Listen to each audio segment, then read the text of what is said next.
오늘의 주요 소식입니다. 직권남용과 선거법 위반 혐의로 기소된 이재명 지사가 법원에서 무죄 선고를 받았습니다. 지사직을 잃을 뻔했는데 1심 선고에서 기사 회생했습니다. 의정부 부대찌개의 변하지 않는 맛으로 여전히 시민들의 발걸음이 계속 이어지고 있습니다. 지역 관광자원으로서의 역할을 톡톡히 해내고 있습니다. 안병용 의정부시장은 특정감사와 관련해 한시적으로 폐쇄한 기자실을 재개방했습니다. 시는 유사한 사항이 발생하면 더욱 단호한 조치와 결정을 내릴 것이라는 입장입니다. 준공을 앞둔 GS포천 그린에너지가 집단에너지 시설을 처음으로 공개하고 유연탄 사용에 대한 우려를 시민들이 직접 확인할 수 있도록 했습니다.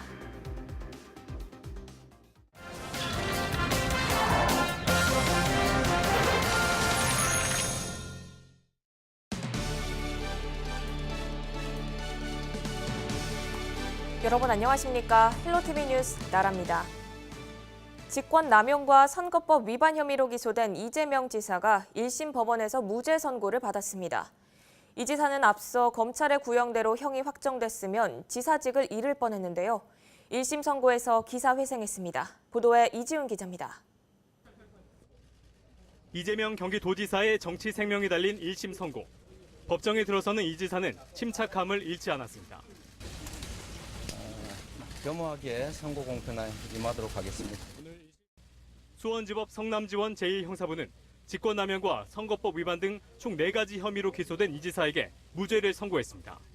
앞서 검찰의 판단과는 180도 다른 결과입니다. 재판부는 먼저 이 지사의 친형 강제 입원 시도에 대해선 직권남용이라고 쉽게 단정할 수 없다고 판단했습니다. 또 검사 사칭과 대장동 개발업적 과장 의혹에 대해서도 검찰의 유죄 주장을 인정하지 않았습니다. 선고 후 취재진 앞에선 이 지사는 한동안 말을 잇지 못했습니다.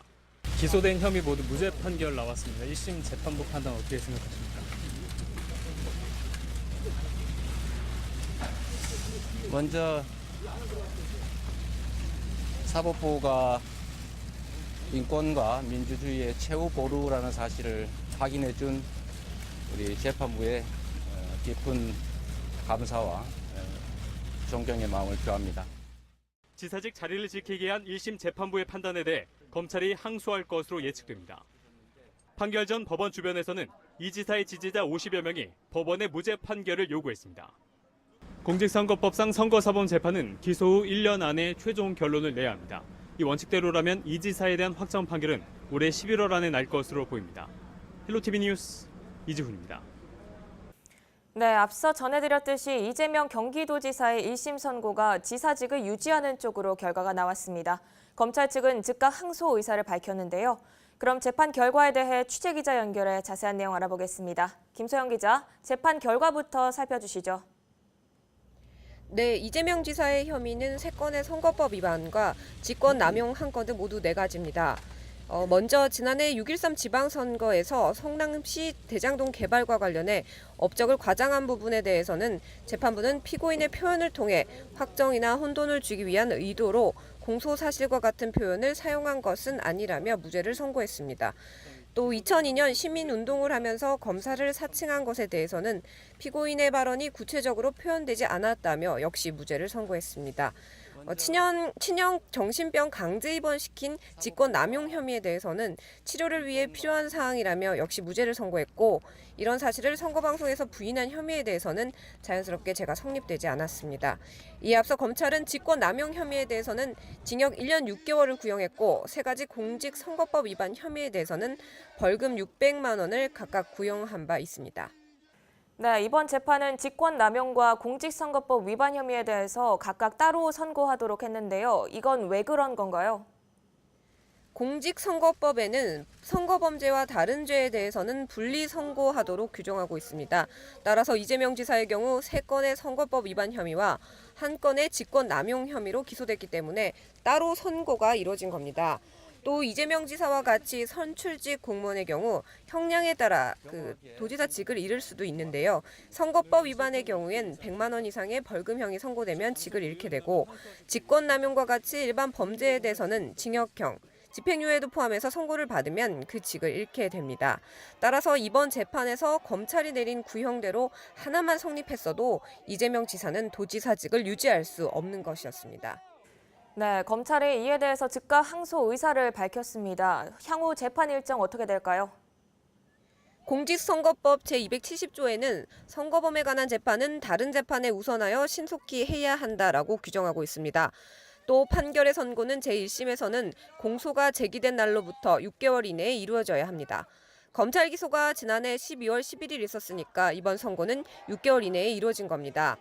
또 2심과 3심은 전심의 판결 선고가 있는 날부터 각각 3개월 이내에 반드시 해야 한다고 규정하고 있습니다.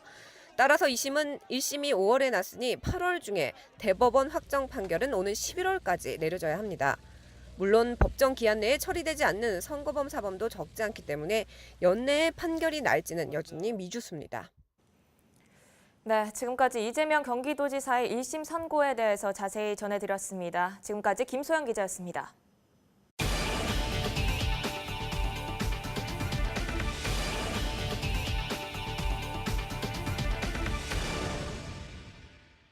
의정부 하면 가장 먼저 뭐가 떠오르시나요? 아마 부대찌개가 아닐까 싶은데요.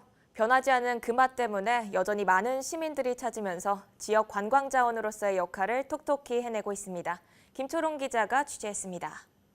의정부 하면은 딱 떠오르는 게 혹시 어떤 게 있는지? 부대찌개 골목이죠. 의정부 하면 뭐가 딱 떠오르세요? 부대찌개요. 혹시 의정부 하면 딱 떠오르는 게 의정부 부대찌개. 의정부시 의정부동에 위치한 부대찌개 거리입니다. 약 130m 길이의 골목 양옆으로 부대찌개 식당 12곳이 줄지어 있습니다. 시간이 흘러도 변하지 않는 옛맛 그대로의 찌개를 찾아 전국에서 손님들이 찾아옵니다. 소고기도 넣고 소고기 반스만 넣고 그래서 내가 다 먹고 그리고 또 다시 그거 한 3인분 싸주세요 그래가지고 나 오토바이 탔을 텐데 그래가지고 그거 타가지고 집에 가서 아버님 같이 먹으면 아버님이 좋아하셨어요. 부대찌개의 탄생은 1950년대로 거슬러 올라갑니다. 한국전쟁 후 배고팠던 시절 의정부 미군 부대에서 나온 햄과 고기 등으로 찌개를 끓여 먹는 것이 그 시작입니다. 원조 할머니가 돌아가셔서 그렇지.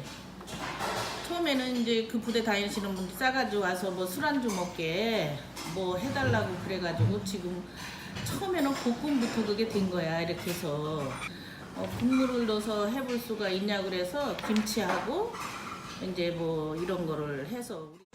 깔끔한 국물이 보글보글 끓어오르고 한국 식자재와 미국 식자재가 오묘하게 어우러져 감칠맛을 냅니다. 지금은 어디서나 쉽게 접할 수 있는 부대찌개지만 의정부 부대찌개는 재료부터 다르다고 상인들은 입을 모아 말합니다. 다른 타 지역보다는 중국 제품들 저희가 쓰니까 그러니까 그걸 또 유지하고 있고 그러니까 의정부 부대찌개가 훨씬 타 지역에서 이 맛을 못 내는 건 그 원 재료들 거기에서 차이가 나는 거예요. 의정부시는 부대찌개를 지역의 관광 자원으로 보고 다양한 지원책을 펴고 있습니다. 지난 2017년에는 의정부 부대찌개 명칭이 특허를 받았습니다. 의정부 부대찌개라는 명칭을 사용을 못하죠. 외부에서는 상표 등록하고 비슷한 건데요. 의정부 부대찌개라는 명칭을 막 사용하면 의정부에서 만들어진 부대찌개에 고유 맛이 있는데 이게 이제 맛이 변질되는 거잖아요. 다른 사람들이 막 사용하다 보면. 상인들은 의정부 부대찌개 맛의 명성을 이어가는 동시에 찌개의 나트륨 함량을 조금씩 줄이고 위생 관리에 힘쓰는 등 까다로운 소비자들을 잡기 위한 변화를 꾀하고 있습니다. 헬로티비 뉴스 김초롱입니다. 의정부 자원회수시설 문제가 인근 지역으로 번지고 있습니다. 양주에 이어 포천에서도 쓰레기장 건립을 반대하고 나섰는데요. 자세한 내용은 김소영 기자가 보도합니다. 지난 2001년에 준공한 장암동 소각시설. 운영 기간이 얼마 남지 않자 의정부시는 자일동 환경자원센터에 1일 220톤 규모의 생활 폐기물 소각장 건립을 추진하고 있습니다. 그런데 이를 두고 인근 지자체들의 반발이 거셉니다. 포천시의회는 의정부시의 자원 회수시설 조성 계획을 두고 건립 반대 의사를 공식적으로 밝히고 나섰습니다. 자원회수 시설을 결사 반대한다. 반대한다. 지난 14일 포천시 의회 의원 전원은 의정부시 자원회수시설 이전 건립 반대 결의안을 채택하고 계획을 철회하라는 성명서를 발표했습니다. 결의안에는 포천 시민의 의견을 무시한 의정부시 자원회수시설 현대화 사업 이전 건립을 즉각 중단하고 철회하라는 내용이 포함되어 있습니다. 포천시의 관문인 한북정변에서 뻗어내린 축산용과 주거지역이 위치하고 있어 포천시 브랜드 가치를 저해하고 포천 시민의 환경권 및 건강권을 심각하게 침해할 것이 자명합니다. 포천시는 5km 내 유네스코 생물보전지역인 국립수목원이 위치하고 있어 환경 피해가 불가피하며 포천 주민들이 그 피해를 고스란히 떠안아야 한다는 겁니다. 이는 포천시뿐만이 아닙니다. 인접한 양주시와 남양주시도 사정은 마찬가지입니다. 양주시는 일단 의정부시 그 자원회수 시설, 그러니까 이제 소각장이 양주시 인근이나 타 시군구에 그 어떤 영향을 미치는 부분에 대해서 좀 반대를 한다. 이런 거죠. 그러니까 현재 있는 소각장을 좀 고쳐서 규모를 좀 많이, 그러니까 예를 들어서 200톤 정도 늘리면 충분히 쓸 수 있지 않겠느냐. 자원회수시설 이전 반대 여론이 의정부에서 인근 지자체로 번져가고 있지만 합의점을 찾지 못한 채 갈등만 거듭하고 있습니다. 헬로티비 뉴스 김소영입니다. 의정부시가 신곡동 일대에 20년간 쌓여있던 쓰레기산을 처리한 후 공원을 조성할 계획이라고 지난 14일 밝혔습니다. 26만여 톤 규모의 이 폐기물은 1999년 허가받은 건설 폐기물 처리업체가 방치한 것으로 해당 업체는 2016년 영업 허가가 취소됐습니다. 시는 올해 국비와 도비 등 약 22억 원을 확보해 이달 15일부터 6월 말까지 3만여 톤의 폐기물을 우선 처리할 방침입니다. 안병용 의정부시장은 특정감사와 관련해 한시적으로 폐쇄한 기자실을 재개방했습니다. 의정부시는 기자단 내부의 자정 노력과 유감의 뜻이 전달돼 특정감사를 종료하고 잠정 폐쇄했던 기자실을 재개방하게 됐다고 설명했습니다. 시는 앞으로 유사한 사항이 발생하게 되면 더욱 단호한 조치와 결정을 내릴 것이라고 말했습니다. 의정부시는 의정부시청 공식 행정통신망의 익명으로 의정부시에 출입하는 일부 기자의 일탈 행위가 게시돼 지난 4일 시청 기자실을 잠정 폐쇄했습니다. 의정부시의 한 대형 병원에서 CT 검사를 받던 30대 여성이 사망해 경찰이 수사에 나섰습니다. 의정부경찰서는 지난 12일 저녁 조영재 투약 후 CT 검사 중이던 A씨가 쇼크 반응을 일으키다 사망했다고 밝혔습니다. 경찰 관계자는 현재 유가족의 신고로 수사를 진행 중이며 국립과학수사대에 부검을 의뢰한 상태라고 전했습니다. 의정부시 교통약자 콜택시가 신차로 교차됩니다. 시는 교통약자 이동 편의를 위한 휠체어 탑승 설비 차량 22대 중 노후한 5대를 신차로 교체한다고 지난 13일에 밝혔습니다. 신차의 경우 차체가 낮아 승하차가 수월하고 자동문 등 편의시설을 갖추고 있습니다. 준공을 앞둔 GS 포천 그린에너지가 지역 주민 대표 50여 명을 초청해 집단에너지 시설을 처음으로 공개했습니다. 이날 GS 포천 그린에너지 측은 그동안 진행됐던 사업 전반에 대한 설명과 주민들이 궁금해하는 점에 대한 질의응답 시간을 갖고 중앙 제어실, 유연탄 저장 설비, 환경 설비 등 주요 시설을 공개했습니다. 이 자리에서 GS 포천 측은 건설 기간 중에는 안전상의 이유로 설비 공개에 어려움이 있어 시운전이 완료되는 시점에 공개를 계획한 것이며 유연탄 사용에 대한 우려를 시민들이 직접 확인해 해소하길 기대한다고 밝혔습니다. 하지만 박윤국 포천시장은 시와 의회, GS, 시민들로 구성된 시민위원회의 합의가 있어야 준공을 내줄 수 있다는 입장이어서 당분간 갈등은 계속될 것으로 보입니다. GS 포천 그린에너지는 2015년 12월 공사 착공 이후 40여 개월 만에 공사를 마치고 종합준공을 앞두고 있습니다. 포천시는 포천쌀 우수 생산단지에 농기계를 공급하고 풍년을 기원하는 모내기 시연회를 가졌습니다. 이날 행사는 박윤국 포천시장, 연재창 포천시 의원과 주민 30여 명이 참석해 모내기를 시연하며 진행됐습니다. 포천시는 지난 2017년과 2018년에 이어 연속으로 경기미 우수생산 시군으로 선정됐고 농기계는 포천 농협을 보조사업 대상자로 선정해 지원합니다. 포천소방서는 비상구 폐쇄 등 불법행위 신고포상제를 상시 운영합니다.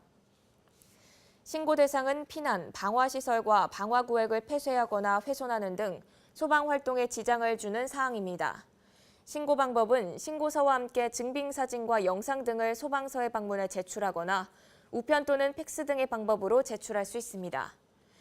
불법 행위로 확인되면 신고 포상금으로 1회 5만 원이 지급되고 불법 행위 위반자에게는 200만 원 이하의 과태료가 부과됩니다.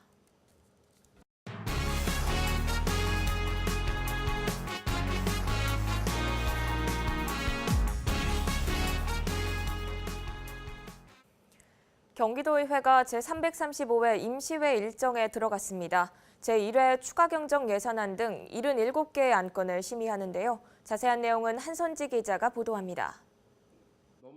경기도의회 제335회 임시회가 시작됐습니다. 오는 28일까지 15일간의 일정입니다. 이번 회기에선 경기도 1차 추경 예산안 등 77개 안건이 심의를 거칩니다. 경제와 일자리, 안전 분야 예산에 초점이 맞춰진 이번 추경안은 당초 본 예산보다 1조 8,902억 원 증액된 규모입니다. 안전과 복지를 기본으로 일자리 등 민생 경제를 살리고 미세먼지와 불확실한 미래로부터 도민들을 보호하기 위해서 심혈을 기울여 만들어낸 결과입니다. 도민의 이익을 최우선으로 고려한 만큼 원안대로 심의 의결해 주시기를 부탁드립니다. 이 밖에 기존의 경기 도립 정신병원을 새로운 공공응급 정신병원으로 재탄생시키기 위한 관련 조례안과 해양 쓰레기를 처리하는 청소 선박을 만드는 내용의 경기도 해양 쓰레기 수거 및 처리 지원 조례안 등도 소관 상임위에 회부돼 처리 예정입니다. 임시회 개회 날엔 여러 경기도 현안에 대한 대책을 촉구하는 의원들의 5분 자유 발언이 진행됐습니다. 경기도 현실에 맞는 최고임금법 도입을 통해 공공기관이 소득 격차 해소의 모범을 보이고 공정한 경기도를 만들어 나가는 동력이 될 수 있도록 선배 동료 의원들과 집행부에 많은 관심과 협조를 다시 한번 간곡히 부탁드립니다. PLS 대응이 취약한 농가를 찾아가서 지원하는 맞춤형 컨설팅을 확대하고 주요 작물 등록 농약에 대한 교육을 실시하는 등 적극적인 PLS 대응 현장 지원이 필요하다고 봅니다. 이번 임시회는 도정 질의와 예결 특위 등이 예정돼 있고 4차례의 본회의를 끝으로 마무리됩니다. 경기주TV 한선지입니다. 가수 김종서와 배우 김민교가 지난 14일 경기도 홍보대사로 위촉됐습니다. 도는 이번 홍보대사 위촉을 통해 경기 지역화폐 등 경기도 주요 정책 홍보를 강화하는 등 도민과의 소통을 활성화할 계획입니다. 가수 김종서와 배우 김민교는 도 홍보대사로 2년간 활동을 펼치게 됩니다. 경기 지역의 교권 침해 건수가 매년 증가하는 것으로 나타났습니다. 경기도 교육청 자료에 따르면 교권 침해로 학교 교권보호위원회가 개최된 건수는 지난해에만 521건으로 최근 3년간 매년 증가했습니다. 특히 교권 침해 10건 중 9건은 가해자가 학생으로 나타났습니다. 교권 침해 유형으로는 교사에 대한 폭언과 욕설이 가장 많았고 수업 진행 방해, 교사 성희롱, 폭행 등이 뒤를 이었습니다. 계속해서 날씨 정보입니다. 고온 현상은 당분간 지속되겠습니다. 금요일에도 낮 최고 기온은 29도까지 올라 덥게 느껴지겠는데요. 미세먼지 농도는 대기 확산이 원활해 보통 수준을 보이겠습니다. 경기 북부 주간 날씨입니다. 일요일까지 고온 현상은 계속되겠습니다. 나들이 나가신다면 한낮은 피하시는 게 좋겠습니다. 월요일에 한 차례 비가 오면서 고온 현상은 한풀 꺾이겠고 아침 최저 기온도 10도 내외로 뚝 떨어지겠습니다. 이어서 생활지수입니다. 한낮에는 냉방이 필요하겠습니다. 기온도 높은 만큼 불쾌지수도 높겠는데요. 옆 사람과 칭찬을 주고받는 건 어떨까요? 지금까지 날씨 전해드렸습니다.